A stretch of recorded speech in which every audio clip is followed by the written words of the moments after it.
looking for a couple guys who can get you one. Yeah. I think I'm concerned about the talent level of the team in the absence of Marner. So some of these names appeal. You got guys that are question marks: Natchez, Robertson, Elias Pettersson. You don't know what you're going to get some nights. Boy, you need talent.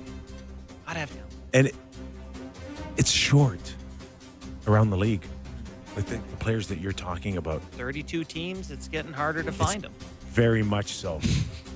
I mean, this conversation is quite funny. Give it Marner. Yeah. He's got to go. Who's that? Sorry, I missed that. Just I said he's got to go. Yeah, it's just we like the can't have Marner that conversation. It's like, Yes. boy, if they could ever find a 100-point Selke-level winger who's really good in all situations, God, if they could ever find a guy like that. But there's Homegrown. but there's certain markets that like are so emotional based on lack of playoffs. It's like get rid of them, get rid of them, and it's like hold on for a second. Who's going to replace these players once you move their talents out? And I include Robertson, right? It's funny because there's people saying, well, he wasn't that great when they, in the big moments. However, you're in the big moments every year. Yeah. You get the chance to fail. Yeah, it's true. I am concerned about getting back to the level where you have the chance to be tested. They're definitely going to be different, for the Leafs, that's for sure. Yeah. So, another for our Vancouver audience, Pettersson, Kip.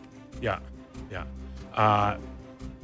There has to be an offer there that they are so comfortable with, and they need a top centerman back. Isn't Marner a lesson for them a little bit, like where they didn't move him before his no trade kicked in, and then we're going, crap, now he holds all the cards? Like, they're kind of stuck. Well, but they're stuck to what, though? Yeah, forever.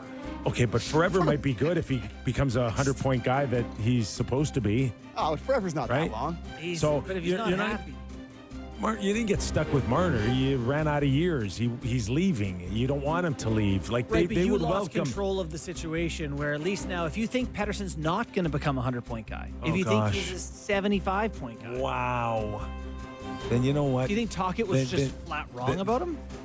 Well, Probably not. how about the ownership and Jimmy Rutherford and the rest of them who gave him that contract? You were supposed to have made that decision already when you offered him the massive contract.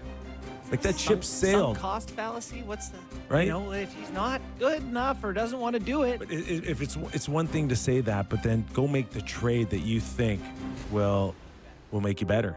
He's free up the money. Right? He's free up the money. Oh gosh. He has a no move clause, but like July 1st. July 1st? Yes. 7 days. Oh. Yes. But I mean, I don't think he doesn't strike me as the type of guy that would be devastated to have to leave Vancouver. Like, I think he's the type of guy you could sell on being I traded somewhere. never saw him signing. Neither did deal. I. I was stunned when he did it. I but was- People there very telling me surprised. they felt like he got pressured into doing it. And he was like, take the money in but at some point. in retrospect, good job signing that contract, man, Yeah. because maybe you weren't. But at the start of his career for the first few, like, he was undeniably worth that money. Like, he really, really was a great player for the first, So what was last year? Was that I don't he know. just didn't want to? I do not know. Yeah. I do not know, and that would scare me to the.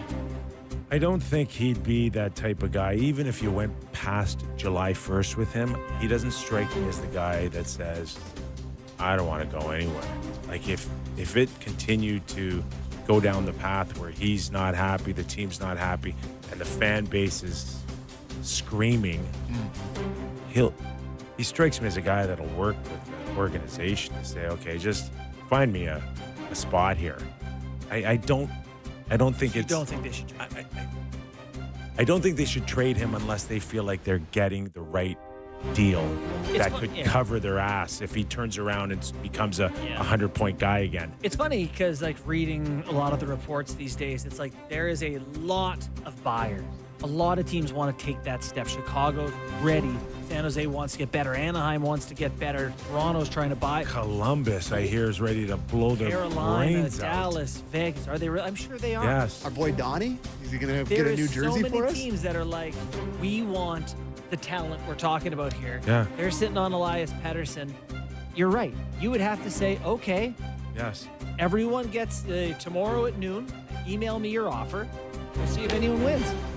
And if maybe no one does, but just send me an offer. Yeah, Uh-huh. I think these conversations are happening behind the scenes. Yeah. You know, just covering this league for a very long time, I don't know the availability. Let's just say there's 1,000 players in the league.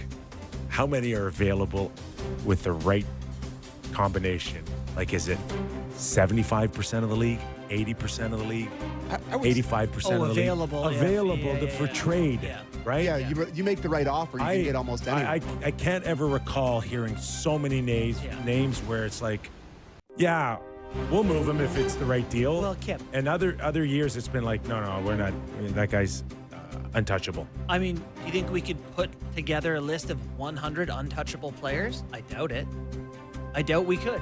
Like, it's 100 seems like a lot I right could get now. you a list of 10. yeah. Right? Get you a list of 10. Other than that, Yeah. Yeah.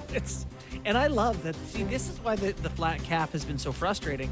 Nothing could happen. It had to be, okay, salary retention, and he takes a pay cut, and they swap this. And now it's just like you have some freedom to make some moves, and also you don't have to be under the cap until the season starts. The owners got tremendous assurance of not overspending with a hard salary cap, but the players got a lot of freedom to work within this hard cap to get out from under situations easier and faster than we've ever seen before. And that's apparently was a big trade-off as well for the players, is that, if you're not happy and you don't want to stay, there's ways of getting out early, really early. And we're seeing it with, Marner at 27 now and a few others. And it's like, okay, all right. I mean, we can't see our contracts blow right up with the likes of the NBA or the NFL or, all these guys making 40, 50, 60 million a year. But I get to pick a place where I can play when I'm 27, early in my prime. I think NHL contracts should be max term 5 years, like the NBA's. Like I think people love this player movement stuff, and I understand as a player you don't like that. I don't know. I mean,